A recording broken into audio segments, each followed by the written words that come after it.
Direct selling में अक्सर लोग बहस करते हैं कि 2 लेग वाली प्लान अच्छा है या मल्टी लेग वाला प्लान अच्छा है। बहुत डिटेल में एक ऐसे एक्सपीरियंस्ड व्यक्ति जिसका दोनों का तजर्बा है वो बहुत डिटेल में आपको बताने वाले हैं। और अगर आपका ये भी प्रश्न है कि डायरेक्ट सेलिंग में लोग आते हैं काम नहीं करते हैं, क्या किया जाए कि लोग लंबे समय तक काम करें, टीम को छोड़े नहीं, इन सारे प्रश्नों का जवाब इसी एपिसोड में है, बशर्ते कि आप लास्ट तक बने रहें।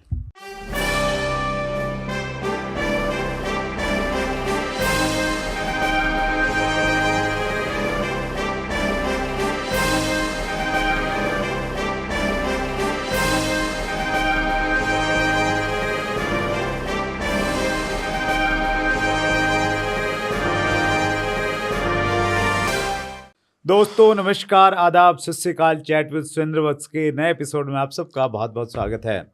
हम आपसे अक्सर अनुरोध करते हैं कि आप किससे मिलना चाहते हैं उनके नाम नीचे कमेंट्स में डालिए। कंपनी के नाम से थोड़ा परहेज कर रखिए क्योंकि इंडस्ट्री का मंच है, किसी एक कंपनी का मंच नहीं है और आप उस चीज़ का ध्यान भी रखते हैं।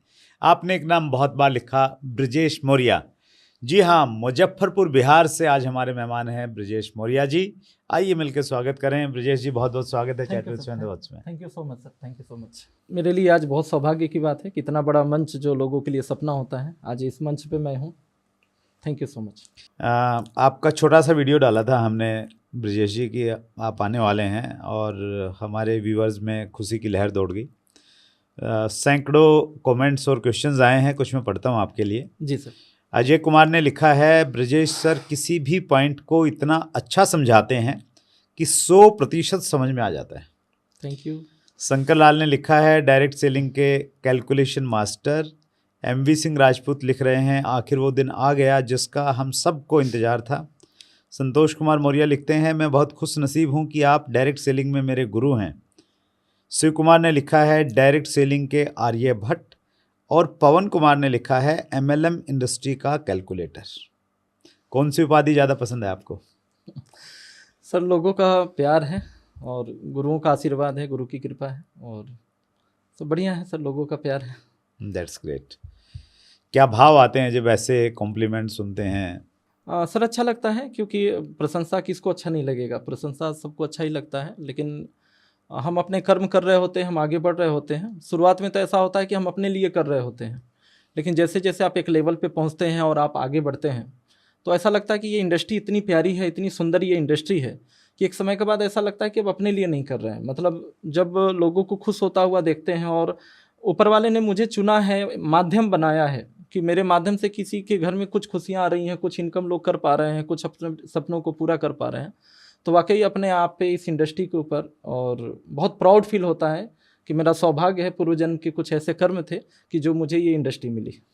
जब हमारी इंटेंशन अच्छी होती है ब्रजेश जी, तो फिर चीज़ें अपने आप अच्छी होने लग जाती हैं, फिर लोगों में भी वो भावना कहीं ना कहीं दिखने लग जाती है और फिर तभी इस प्रकार के कमेंट्स आते हैं। आपकी लाइफ जर्नी से शुरुआत करते हैं। शॉर्ट में बताने की कोशिश करूँगा और लाइफ जर्नी के बारे में बताऊँ तो अपना जो अतीत है बहुत यादगार रहा और अभी भी बहुत सारी चीज़ें अभी भी याद हैं। फादर मेरे रेलवे में 4th ग्रेड की नौकरी किया करते थे और मैं घर में सबसे बड़ा था और मैं जो है बड़ी शिद्दत से अपनी मुद्दत बनाने में लगा हुआ था। पिताजी नौकरी करते थे, हम लोग 3 भाई हैं घर में, मैं सबसे बड़ा था और बहुत गरीबी को बचपन से ही बहुत नज़दीक से जब से होश संभाला तब से देखा है। और अक्सर मैं देखता था बचपन से ही कि जैसे ही मैं 5-6 में था, थोड़ा सा समझना शुरू किया तो कर्ज में ही हम लोगों की पढ़ाई हुई।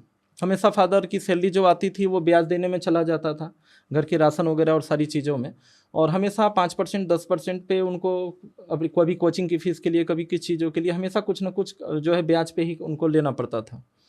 तो शुरुआत से मन में एक ललक थी कि मैं घर का बड़ा हूँ और मैं कुछ करूँ, मेरे 2 छोटे भाई भी हैं और मैं कुछ जल्दी स्टार्टअप करूँ। मैं बहुत लंबा समय नहीं लेना चाहता था, एक जिम्मेदारी का भाव था कि मैं कुछ जल्दी स्टार्टअप करूँ और अपने पैरों पे जल्दी खड़ा हूँ और मैं फादर को कुछ सहयोग कर सकूँ।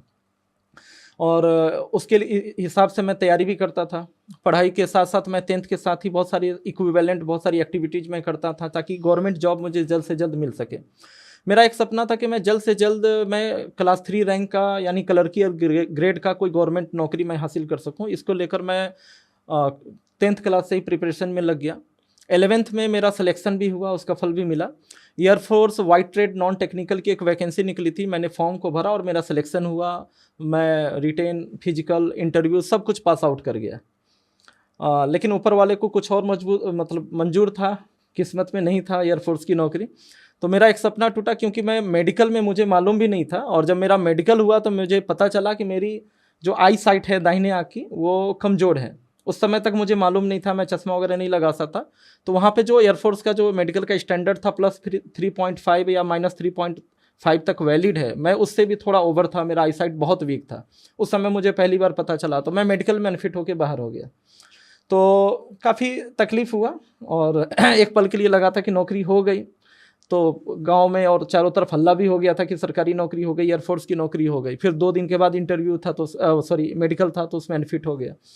तो एक सपना टूटा, फिर से अपने आप को संजोया, फिर से मजबूत किया और फिर से टारगेट बनाया। मैं मैथ्स में, लोगों ने कैलकुलेशन में बहुत तरह की बात की है, तो मैथ्स मेरा फेवरेट सब्जेक्ट रहा है, मैं टॉपर रहा हूँ हमेशा कॉलेज का। तो उसके बाद मैंने आईआईटी को लेकर मैंने तैयारी की कि मैं 12th में पढ़ाई करते साथ साथ मैंने आईआईटी को लेकर प्रिपरेशन स्टार्ट किया कि मैं आईआईटी का एग्ज़ाम मुझे क्रैक करना है और मुझे इंजीनियर बनना है। उसको लेकर भी कुछ चीज़ें रहीं। जैसे मैंने तैयारी के बारे में सोचा, मैंने कोचिंग को, फ्री क्लासेज को ज्वाइन किया और उस कोचिंग में 1 साल का 20,000 रुपया फीस लगने थे। मैंने फादर को बोला कि मुझे आईआईटी करना है और मेरे सारी चीज़ें, करियर सेटल हो जाएगा, एक बार निकल गया तो 20,000 रुपया साल का लगेगा कोचिंग का। मैं हिंदी मीडियम में पढ़ा हूँ शुरुआत से ही। तो फादर ने बोला ठीक है। माँ ने बताया कि बेटा, चूँकि मेरे घर में छत नहीं था, मैं बचपन मेरा झोपड़ी के घरों में बीता है, फिर स्टेप बाय स्टेप फिर हम लोग टीन सेट के मकान में आए, फिर नींव पड़ी, घर की नींव पड़ी, फिर 2 साल के बाद उसमें दीवार खड़ी की गई, स्टेप बाय स्टेप काम होता गया। तो उस समय जब मैं 12th में था तो उस समय छत नहीं था घर पे, तो दीवार खड़ी थी, 2 कमरे पे छत लगाने की प्लानिंग चल रही थी। तो माँ ने बोला कि पीएफ का पैसा है, फादर ने 30-35 हज़ार निकालने का सोचा, कुछ इधर उधर करके छत लगवाना है और तुम्हारे में सारा पैसा चला जाएगा, 2 छोटे भाई भी हैं, देख लो। तो मैं पता नहीं कि अंदर से बहुत अजीब सा लगा और मैं हिम्मत नहीं कर पाया, क्योंकि थोड़ा सा हिंदी मीडियम में था, इसकी भी थोड़ी थी कि मुझसे होगा नहीं होगा। और मैं वहाँ से बैक हुआ और मैंने उस सपने को भी छोड़ा पैसे को लेकर। उसके बाद मुझे लगा कि मैं अब आगे बढ़ता हूँ, रेलवे वगैरह की जनरल गवर्नमेंट की तैयारी करता हूँ, बीए या बीएससी एज रूटीन जो सब करते हैं वही मैं करूँगा। और ये सब चीज़ें चली रही थी। तो मेरे जीवन में एक अपॉर्चुनिटी आई, दिसंबर फर्स्ट वीक में 2006 की बात है। मैं उस वक्त, मेरी उम्र थी 17 साल।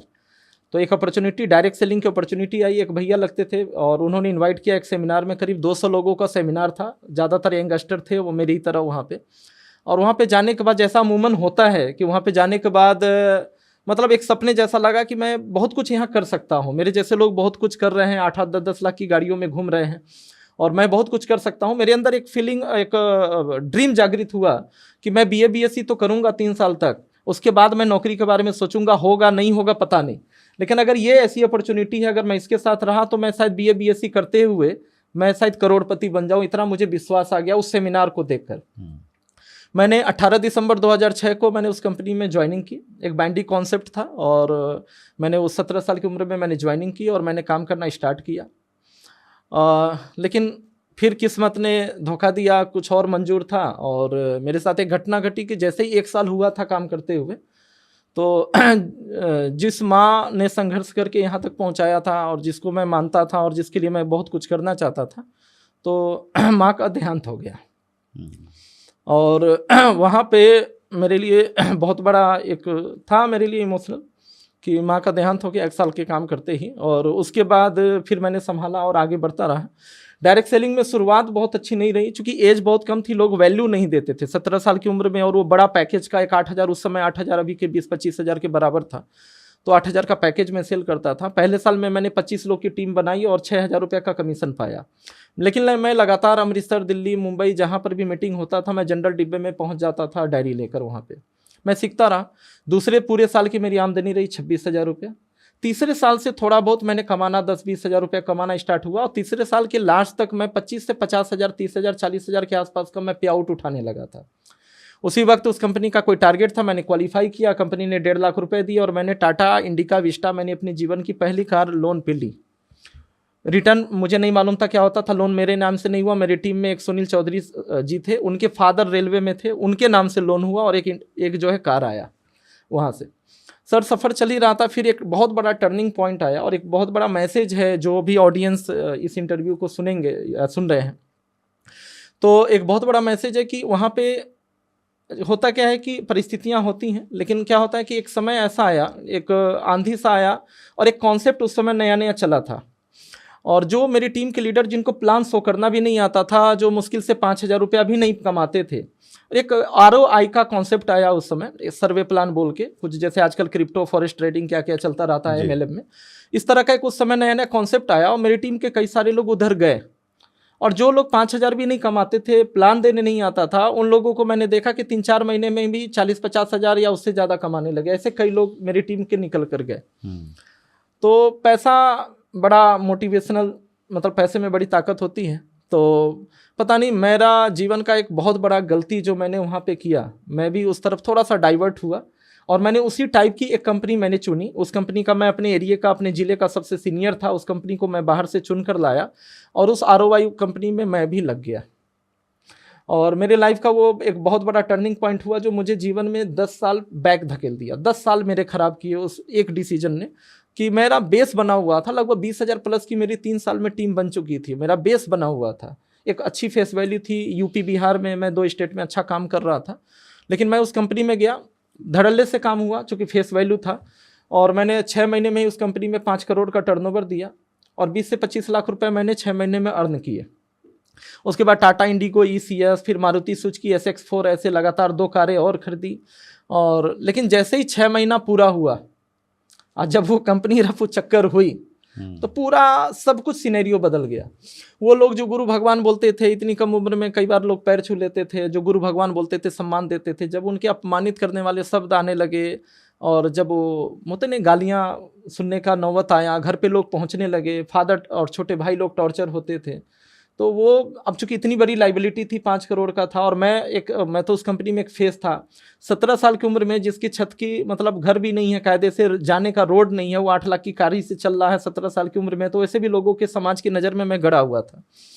तो वहाँ से मुझे घर छोड़ के भागना पड़ा। मैं घर छोड़ के निकला, चूँकि मैं फेस नहीं कर पा रहा था, स्वाभिमानी था, मैं फेस नहीं कर पा रहा था, मुझसे क्या गलती हो गई। और सर दुर्गति ये हुई कि मेरे फादर को भी मकान बेचना पड़ा, क्योंकि घर में मैं बड़ा था और मैं ही घर पे, मैं दोबारा कभी गया नहीं उस मकान में। और 15 साल की तपस्या से जो मकान पिताजी ने एक एक ईंट बनाया था, स्टेप बाय स्टेप सारी चीज़ें जो वहाँ तक पहुँची थी, उसको फाइनली बेचना पड़ा और हम लोग वापस गाँव शिफ्ट हो गए। और उसके बाद फिर वो गाड़ी घोड़े जो थे, कार बेच कर कुछ पैसे 8-10 लाख इकट्ठे हुए। फिर भी कुछ भूत सवार था, तो हम लोगों ने अपनी एक कंपनी खोली, डायरेक्ट सेलिंग की। हमारे साथ 2-3 लोगों ने मिलकर हमने कंपनी खोली, और वो मालिक बनने का जो एक भूत सवार था और कुछ खुजली थी, मिटाई, 8-10 लाख जो बचे हुए थे वो भी ख़त्म किए। 2 साल कंपनी चलाई, वो भी ख़त्म किए, और वो सब कुछ ख़त्म हो गया। लेकिन फाइनली इन 2 सालों में मेरे साथ एक प्लस पॉइंट क्या रहा कि इन 2 सालों में ही एक विश्व की सबसे बड़ी सांस्कृतिक संस्था है, मुझे उससे जुड़ने का सौभाग्य प्राप्त हुआ। और वहाँ पे मुझे राजीव भाई दीक्षित जी का एक CD मुझे मिला, और उस CD को मैं सुना और मैं फ़ैन हो गया, और मैं लगातार उनको फॉलो करने लगा। आयुर्वेद को मैं समझने लगा। मुझे कुछ हेल्थ इश्यूज़ थे, विदाउट मेडिसिन, केवल खान पान में कुछ बदलाव करने से मेरी लीवर के, कुछ डाइजेशन के हेल्थ इश्यूज सॉल्व हो गए। मैं आयुर्वेद की तरफ बढ़ने लगा, और मैंने जो अपनी कंपनी खोली भी थी तो उसमें भी नोनी, एलोवेरा और कुछ ऐसे हर्बल प्रोडक्ट्स कई सारे लॉन्च किए थे। तो मेरी कंपनी तो नहीं चली, मैंने सारा पैसा बर्बाद कर दिया। मेरे पास लास्ट में 60,000 के प्रोडक्ट बचे थे, और वहाँ से लेकिन मैं पीछे नहीं मुड़ा, और मैंने काम स्टार्ट किया। और आयुर्वेद का थोड़ा सा आइडिया हो गया था, तो मैंने ट्रेडिशनल बिजनेस स्टार्ट किया उस 60,000 की बचे हुए प्रोडक्ट से। और जो कुछ सेटअप इंफ्रास्ट्रक्चर मेरे पास था रूम का, वहाँ से मैंने ट्रेडिशनल बिजनेस स्टार्ट किया, और MLM को मैंने पूरी तरीके से त्याग दिया। बात है सन 2012 की, और 2012 से लेकर 2020 तक लगातार मैं 8 साल ट्रेडिशनल किया। छोटे से शुरुआत की और धीरे धीरे ग्रो करते रहा। एक रिटेलर के तौर पे धीरे धीरे होलसेलर बना, और भारत की जितनी भी बड़ी प्रतिष्ठित कंपनियां हैं आयुर्वेद की, मैंने बहुत सारी कंपनियों का डिस्ट्रिक्ट लेवल पे रिटेल, होलसेल और इस तरह का मैंने काम किया। और धीरे धीरे बैंक से लोन ले लेकर, पहले 6 लाख का CC लोन SBI से, फिर 15 लाख का, फिर 30 लाख का, फिर 40 लाख का, और धीरे धीरे मैं 8 सालों में लगभग 50-55 लाख रुपया मैं इन्वेस्ट कर चुका था, जो कि सारा का सारा पैसा लोन पे था। उसके बाद 8 साल के बाद भी जब मैंने एनालिसिस किया, चूँकि मैं MLM का बंदा था और मैं बहुत फास्ट बढ़ना चाह रहा था, लेकिन ट्रेडिशनल में कभी मेरे बाप दादा ने कभी किसी ने तो कोई किया नहीं था, लेकिन ट्रेडिशनल में उतना फास्ट नहीं, चूँकि अपने हाथ में सारी चीज़ें एमएलएम की तरह नहीं होती हैं। तो मैंने रियलाइज़ किया कि इन 8 सालों में मैं काफ़ी पैसा लॉस कर चुका हूँ। मेरे 50 लाख की इन्वेस्टमेंट में से 30 लाख समाप्त हो चुके हैं, 6 स्टाफ की सैलरी और दुनिया भर का इंफ्रास्ट्रक्चर और सारी चीज़ें में। तो मुझे ये रियलाइज़ हुआ कि 8 साल के बाद मैं बहुत बड़े गड्ढे में जा चुका हूँ और मुझे ये बैंक के लोन मुझे चुकाने हैं। क्योंकि ट्रेडिशनल में बहुत सारी चीज़ें कंपनियों, उनके मार्केटिंग वालों के हाथ में होता है, मार्केट की उधारी है, बहुत सारी चीज़ें हैं।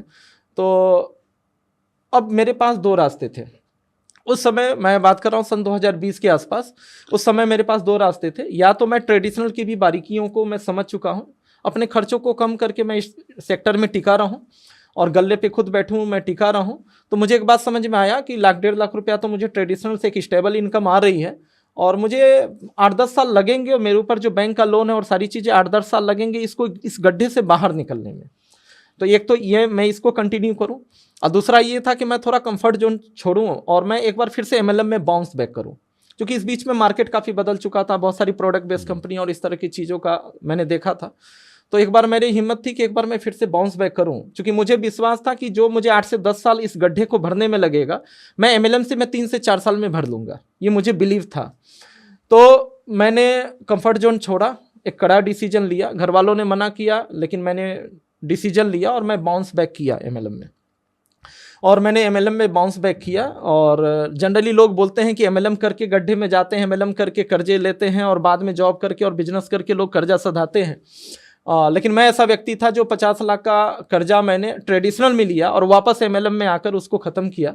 और इस तरीके से सर मेरी जर्नी रही, और वापस में पिछले कुछ सालों के अंदर जो मैंने उन कर्जों को भी समाप्त किया, 2-2 कारों को भी मेंटेन कर रहा हूँ और साथ में कुछ छोटी मोटी प्रॉपर्टीज़ भी बनाई।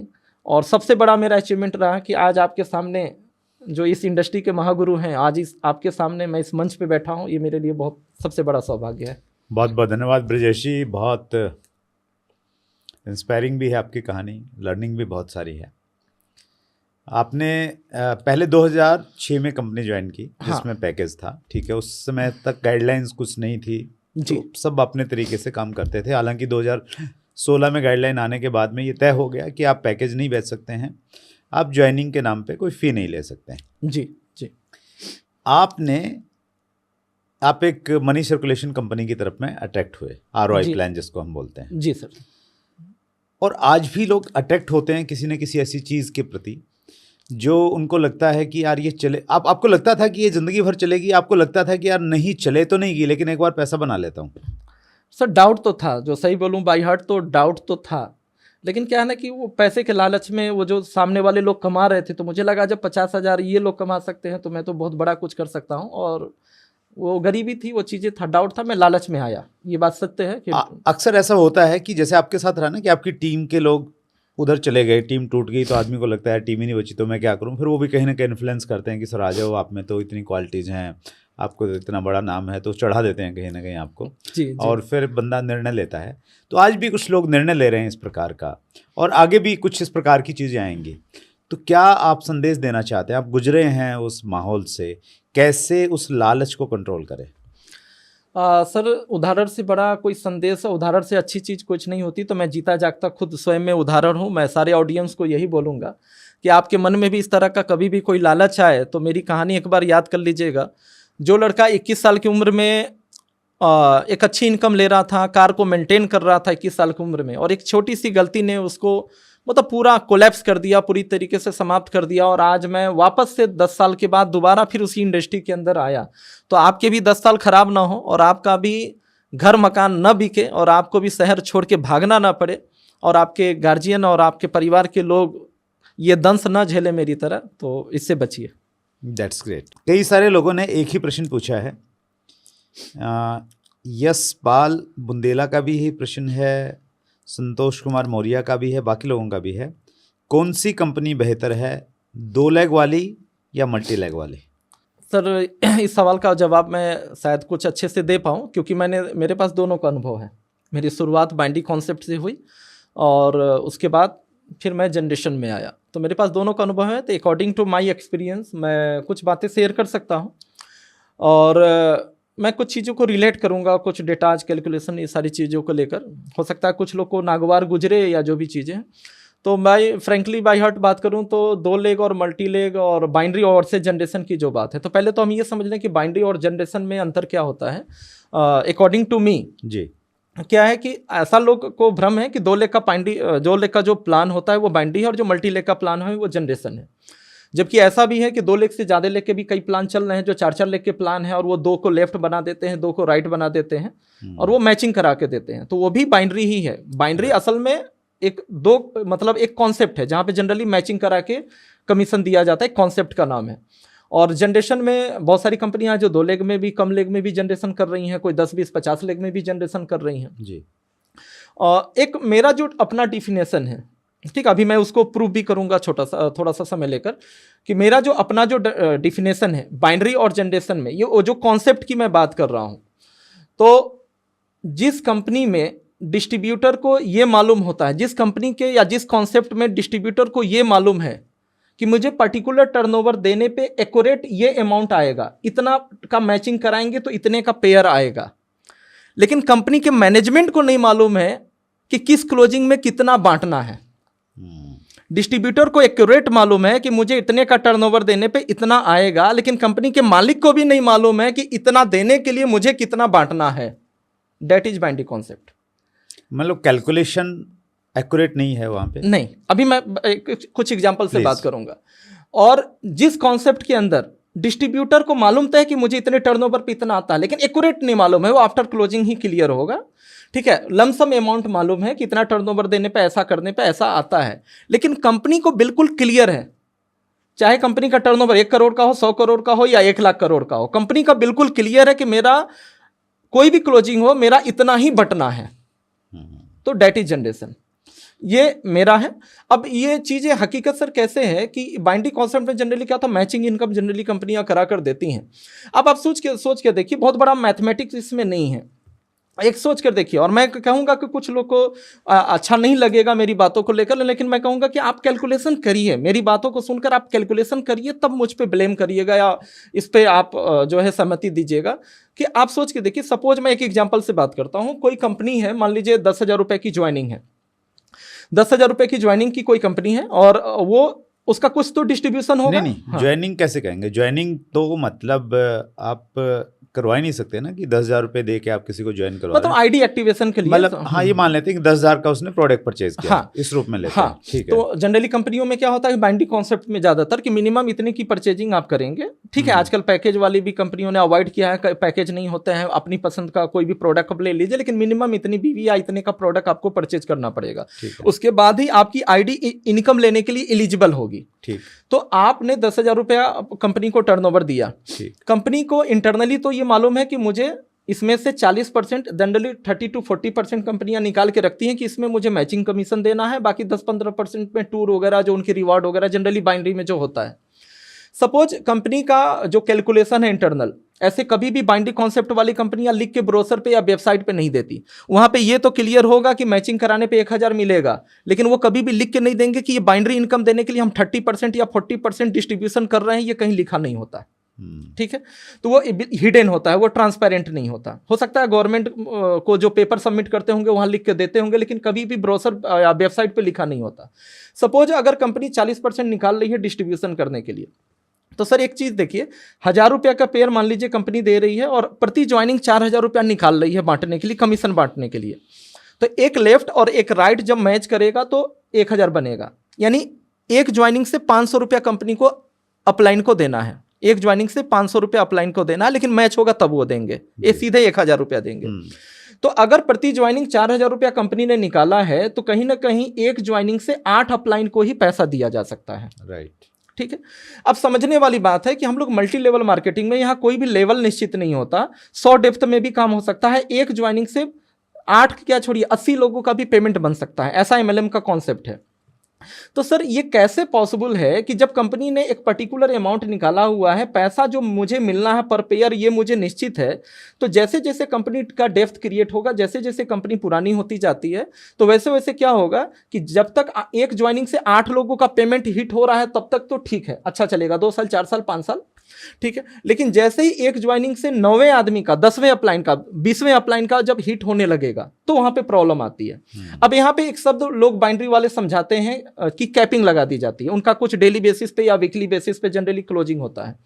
तो यहाँ पे बताते हैं कि हम लोग कैपिंग लगा के ऊपर वालों को बैलेंस कर लेते हैं। यानी कि जब 8 अपलाइन के बाद 9वें अपलाइन का जो पेमेंट जाएगा वो 1.5 लाख रुपया वीकली या 2 लाख रुपया वीकली से हम ज्यादा नहीं देते। सर कॉमन सेंस वाली बात है, आपने निकाला है 8 अपलाइन को पैसा देने के लिए मात्र 4,000 रुपए, ठीक है। 9वें अपलाइन को कैपिंग से आप ज्यादा नहीं देंगे, लेकिन 9वें अपलाइन को जो 1.5 लाख रुपया वीकली यानी 6 लाख रुपया जो महीना, वो कहां से लाएंगे? 10वें अपलाइन को कैपिंग से ज्यादा नहीं देंगे, फिर भी 6 लाख 8 लाख महीना तो देना है।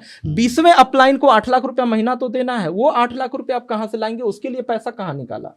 दूसरी चीज, अब ये बोलते हैं कि जो कैपिंग से लेप्स होता है पैसा, वो हम नीचे डिस्ट्रीब्यूट करते हैं। सर ये कहने वाली बात है, प्रैक्टिकल मैं बोलूंगा कि प्रैक्टिकल कोई कैलकुलेशन करके देख ले, प्रैक्टिकली ऐसा संभव नहीं है और आपके हाथ में नहीं होता।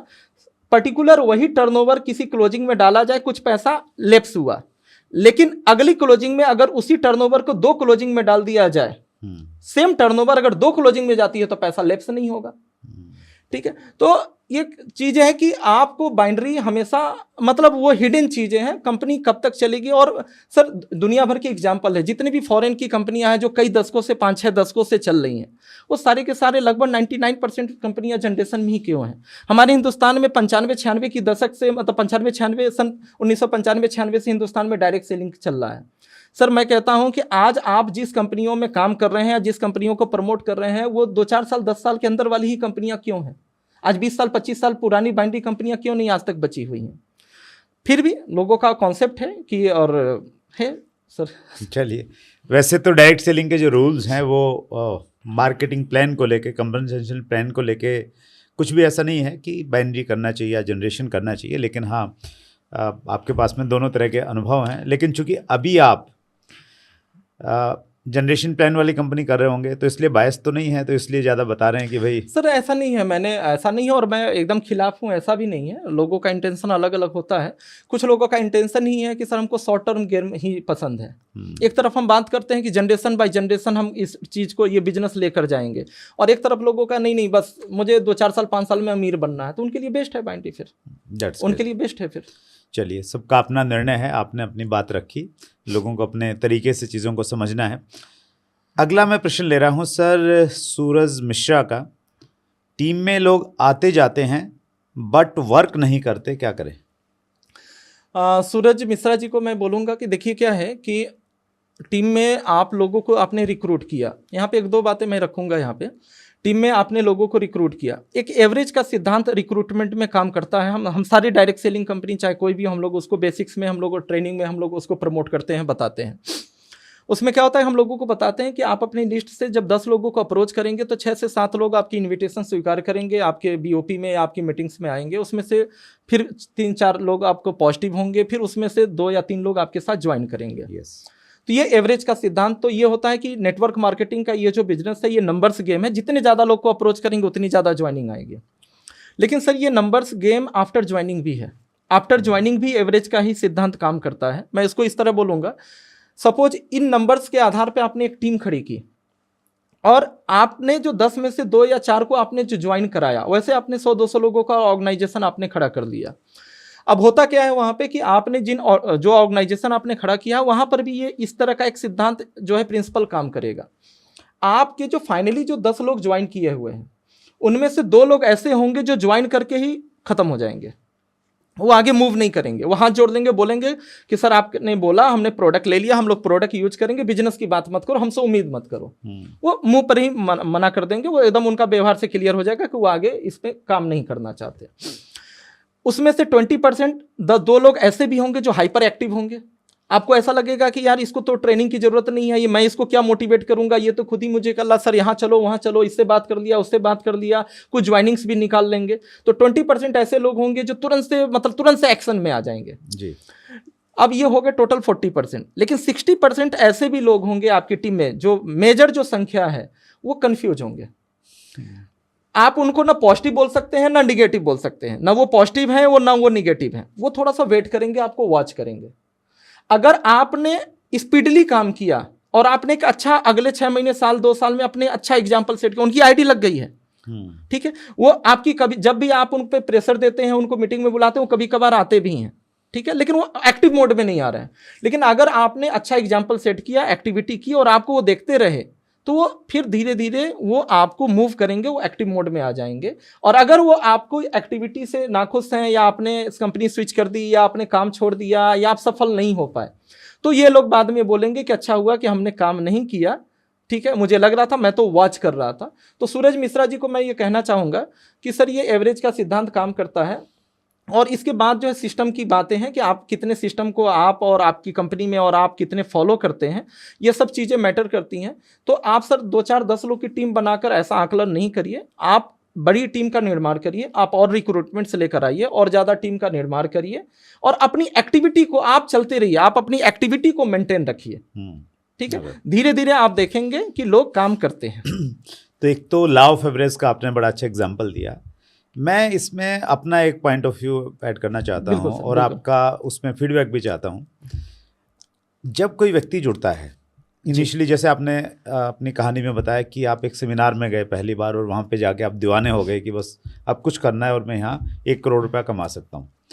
तो जब व्यक्ति जुड़ता है जी, तो जुड़ने के बाद में अगर हमने उसको तुरंत कोई एक इवेंट दिखा दिया, तो उसकी थोड़ा बड़ा विज़न उसको मिलता है, और उस समय उसके अंदर में थोड़ा एक एक्साइटमेंट लेवल रहता है। उस समय अगर शुरुआत में 7 दिनों के अंदर अंदर हमने कुछ अच्छी एक्टिविटीज उससे करवा दी जो जरूरी हैं, वो उसी समय हो गई, तो फिर वो एक्टिव रहेगा। और उसी समय अगर आप नहीं कर पाए तो फिर वो इनएक्टिव हो जाएगा। बिल्कुल सर। तो इसको मैं इस रूप में भी देखता हूँ कि जैसे आज से 50 साल पहले की अगर हम बातचीत करें, तो 50 साल पहले जब बच्चे पैदा होते थे, जो नवजात शिशु रहते थे, तो उनकी मृत्यु बहुत ज़्यादा हो जाती थी। और इसलिए जो हमारे बड़े बुजुर्ग हैं वो ज़्यादा बच्चे प्लान करते थे कि पता नहीं जवानी तक कितने बचेंगे, कितने रास्ते में निकल जाएंगे। लेकिन आज स्थितियां बदल गई हैं। आज जो यंग कपल्स हैं वो 2 बच्चों की प्लानिंग करते हैं, और ऊपर वाले की कृपा से दोनों स्वस्थ रहते हैं, क्योंकि मेडिकल साइंस ने प्रोग्रेस की, जाना कि भाई बच्चे की परवरिश माँ के गर्भ से ही होनी चाहिए, और जैसे वो इस दुनिया में आता है फिर इंजेक्शन होने चाहिए, कार्ड बनता है उसका बाकायदा, उस पर दस्तक होते हैं। तो वैसी ही एक प्रक्रिया अगर डायरेक्ट सेलिंग में हम लोग शुरू कर लें अपनी कंपनियों में, अपनी ऑर्गेनाइजेशंस में, कि भाई मेरा जो बंदा ज्वाइन करेगा उसका मैं कार्ड बनाऊंगा, और कार्ड बना के ये काम उससे पहले करवाने जी। फॉर एग्जांपल उसका एक ड्रीम बिल्डिंग का हमने एक प्रोसेस उसका पूरा करना है, उसका ज़िंदगी में क्या चाहिए, उसका एक प्रोस्पेक्ट लिस्ट उसका लंबा सा बनवा देना है शुरुआत में ही, वो एक शुरू में बने। उसके अलावा उसको कॉलिंग सिखा देनी है 1 to 1 बैठ के कि भाई ऐसे बातचीत करने हैं, ये चीज़ बोलनी है, ये नहीं बोलनी है, ऐसे आपके पास में रिजेक्शन आएंगे, ऐसे आपने उनका जवाब देना है। तो मुझे लग रहा है वो इनिशियल डेज में वो अगर प्रक्रिया हो जाएगी तो फिर जो एवरेज है, लॉ ऑफ एवरेज की जो आपने बातचीत की, बेहतर होगा, वो बेहतर हो जाएगा कहीं। बिल्कुल सर, बिल्कुल। ये बेसिक से बाहर तो सर कुछ भी नहीं है। और ये इनका प्रश्न का जो आपने सर बोला, तो ये चीज़ है कि एक लॉ ऑफ एवरेज है, ज़्यादा लोग को हमें अप्रोच करना होगा, और बेसिक्स तो सर पहले दिन से हमको लागू करना होगा। लोग ज़्यादा समय नहीं देंगे, मुश्किल से हफ्ते दिन, 15 दिन, या मैक्सिमम 1 महीना। अगर मैक्सिमम 1 महीने के अंदर हमने बेसिक्स को फॉलो नहीं किया, तो वो वार्म अप का जो समय होता है, उस समय जो एक ड्रीम लेकर बंदा आता है, अगर इससे ज़्यादा हमने समय लगाया और कुछ लोग के पीछे भागते रह गए, और हमने नई ज्वाइनिंग्स का केयर नहीं किया, जैसा सर आपने बोला कि नवजात बच्चे की तरह हमने केयर नहीं किया, और उनको सिस्टम में हम बराबर लेकर नहीं आए, तो ये एवरेज बहुत ख़राब होगा। That's great. आपके पास ब्रिजेश जी एक्सपीरियंस बहुत ज़्यादा है, नॉलेज बहुत ज़्यादा है, टाइम कम जल्दी से इतना निकल गया, मुझे भी ध्यान नहीं दिया, लेकिन बहुत इंस्पायरिंग है, आपकी स्टोरी बहुत इंस्पायरिंग है, आपका कन्विक्शन बहुत ज़बरदस्त है। जो भी चीज़ आप बोलते हैं बिल्कुल अंदर से बोलते हैं, वो आपके ऐसा लगता है कि आप 100% उससे कन्विंस हैं। तो ये कन्विक्शन बहुत ज़रूरी है। एक इंटरव्यू में आपका पूरा ज्ञान हम नहीं समझ सकते, दोबारा फिर मुलाकात करेंगे, और मैं आपको व्यक्तिगत रूप से आमंत्रित कर रहा हूँ। इस बार का जो फ्रेंड्स मीट है वो हम लोग पटना में आयोजित कर रहे हैं, पहली बार दिल्ली से बाहर जा रहे हैं 16 फरवरी को। तो उसमें आप आइए, पूरी टीम के साथ में आइए, और डायरेक्ट सेलिंग के महाकुंभ में आप भी एक गोता लगाइए। Thank you so much sir. और वैसे मैं लास्ट ईयर जो अपना कार्यक्रम था छठवीं सुरेंद्र वत्स का तालकटोरा में, उसमें भी था, और इस बार तो मेरे लिए सौभाग्य की बात है कि पटना में, और मेरे यहाँ से 70-80 किलोमीटर की दूरी है, तो इस बार सर 500+ क्या बात है, लोग हमारे साथ रहेंगे। और बिल्कुल सर, इतना बड़ा अपॉर्चुनिटी वो भी मेरी बगल में हो रहा है, तो इतना बड़ा जो 5000 लोग का कार्यक्रम हो रहा है, तो हमारे लिए बहुत सौभाग्य की बात है कि पटना में, बिहार में हो रहा है। तो सर मेज़बान का किरदार तो हम निभाएंगे। चलिए बहुत बढ़िया। और बाकी व्यूवर्स के लिए थोड़ी एक दुखद समाचार ये है कि पटना का रजिस्ट्रेशन फुल हो गया है। इस बार आप नहीं आ सकते हैं फ्रेंड्स मीट में। हाँ, अगले साल आप प्लान कीजिए, 2026 में फरवरी में आप बिल्कुल प्लानिंग कीजिए, एडवांस में प्लानिंग कीजिए। इस बार पटना को लेकर इतना उत्साह दिखाई दिया ब्रजेश जी हमें, जैसे ही हमने पटना का अनाउंसमेंट किया, I think with in 7 days 80% हमारी सीटिंग फुल हो गई थी। सर बिहार की मिट्टी है। हाँ, बिहार की मिट्टी, जोश जज्बा अलग ही है कहीं ना कहीं, और एक सेंटर पॉइंट भी बनता है, बहुत सारे लोगों को अप्रोच करता है। सो मिलते रहेंगे सर। सर एक जी प्लीज हाँ, प्लीज प्लीज एक बात मैं लास्ट में बोलूँगा। मैं जैसा कि व्यूअर्स के लिए मैंने बोला कि बस आप सभी लोग को मैं बोलूँगा कि इस इंडस्ट्री में बहुत कुछ है, बहुत आगे तक आपको जाना है, बस जुड़े रहिए। वो कहते हैं ना कि अगर ट्रेन की पटरी पे अगर आप हैं तो आज न कल आप निकल ही जाएंगे। कोई न कोई बंदा आपकी डाउनलाइन अपलाइन या जो भी ऐसी परिस्थितियां आएंगी जो पीछे से कोई धक्का मार के आपको मंजिल तक पहुंचा देगा, या आगे से कोई इंजन आपको खींच के पहुंचा देगा। ज़रूरत है ट्रेन की पटरी पे बने रहना। लेकिन अगर पटरी से उतरे, जैसा कि मैं उतरा था और मैंने 10 साल बर्बाद किया, उस पटरी से उतरे तो सब कुछ बेकार हो जाएगा। इसलिए पेशेंस रखिए, धैर्य को मत छोड़िए और पटरी पे बने रहिए। और सर मैं बोलूँगा कि आज वो 20-21 साल का लड़का, 17 साल की उम्र में मैं इस इंडस्ट्री में आया था, और मैं उस कंपनी से बिलोंग तो नहीं करता था जिस कंपनी से आप थे। और मुझे वो दिन आज भी याद है कि मैं साइकिल से चला करता था, साइकिल पे टाई लगा के, और जब आपके प्रोग्राम्स मेरे क्षेत्र में कभी काल लगते थे। अच्छा, आपने देखे हैं मेरे प्रोग्राम? सर मैं क्या बताऊं कि चूंकि मेरी कंपनी में, जिस कंपनी में मैं था, वो उस लेवल का जो ज्ञान की, उसमें चंद रोबोट वाली कुछ लाइनें चलती थी, वही लोग बार बार रटते थे। तो मैं पहली बार कुछ कैसेट सुना था, तो वहाँ से मुझे लगा कि कितना डेप्थ है और कितनी अलग अलग ज्ञान की बातें होती हैं। तो सर आप सोच के देखिए कि बाकी लोगों के लिए इंटरव्यू कितना मायने रखता है पता नहीं, और कितना उनके लिए ये गौरवान्वित करने वाला है। लेकिन मेरे लिए ये बहुत बड़ी बात है कि वो लड़का जो 20 रुपए की टिकट जिसके लिए बहुत मुश्किल हुआ करती थी, और 25-30 किलोमीटर, मैं गांव में रहता था और 25-30 किलोमीटर साइकिल चलाकर और आपकी सेमिनार अटेंड करने में जाता था। हाँ, मुजफ्फरपुर। और मैं थोड़ा समय मैंने यूपी में, मैं बचपन में गोरखपुर में था। अच्छा, गोरखपुर में भी। हाँ, तो मैं वहाँ पे आपके सेमिनार अटेंड करने जाता था। 20 रुपए की टिकट भी के लिए भी मैं जद्दोजहद करनी पड़ती थी। तो और आप लोग को ही देखकर आइडियल मानकर वो बचपन मैंने वहाँ से शुरू किया है, आप लोग को देखकर ही मैं यहाँ तक पहुँचा हूँ। तो आज मेरे लिए, मैं शब्दों में बयान नहीं कर सकता, मैं आभार व्यक्त नहीं कर सकता कि कितना बड़ा ये मेरे लिए पल है और कितनी बड़ी उपलब्धि है कि आज आपके सामने प्रत्यक्ष मैं आपसे बात करने लायक बन पाया, और आमने सामने हम लोग बात कर पा रहे हैं, और आज आप मेरा इंटरव्यू ले रहे हैं, मेरे लिए बहुत बड़ी सौभाग्य की बात है। Thank you so much Brajesh ji. देखिए, परमात्मा हर किसी को ये अवसर प्रदान नहीं करता कि आप बहुत सारे लोगों की ज़िंदगी को प्रभावित कर सकते हैं, लेकिन डायरेक्ट सेलिंग में ये अपॉर्चुनिटी रहती है, और कहीं मैं अगर ऐसा कुछ कर पाया तो ये मेरे लिए भी एक सौभाग्य की बात है। सो ये तो देखिए रिस्पॉन्सिबिलिटी है, आप मेरे से प्रभावित हुए, अब आपका काम है कि आप और इस चीज़ को कई गुना मल्टीप्लाई करके और लोगों की ज़िंदगी को बदलें, और आप ऑलरेडी बहुत अच्छा काम कर रहे हैं ब्रजेश जी। मैं हमेशा कहता हूं कि हम मिलके डायरेक्ट सेलिंग को उस मुकाम पे लेके जाएंगे जिस मुकाम की ये हकदार है। एक बार फिर सभी व्यूअर्स की तरफ से बहुत बहुत धन्यवाद। Thank you so much sir. Thank you so much. So ये थे ब्रजेश मौर्य, मुजफ्फरपुर बिहार से हमारे बीच में बहुत बड़ी कमिटमेंट के साथ में, बहुत बड़े जज्बे के साथ में काम कर रहे हैं। अगले मंगलवार को रात्रि 8 बजे फिर एक बड़ी शख्सियत से मुलाकात होगी। अपना ख्याल रखिएगा। बहुत बहुत धन्यवाद।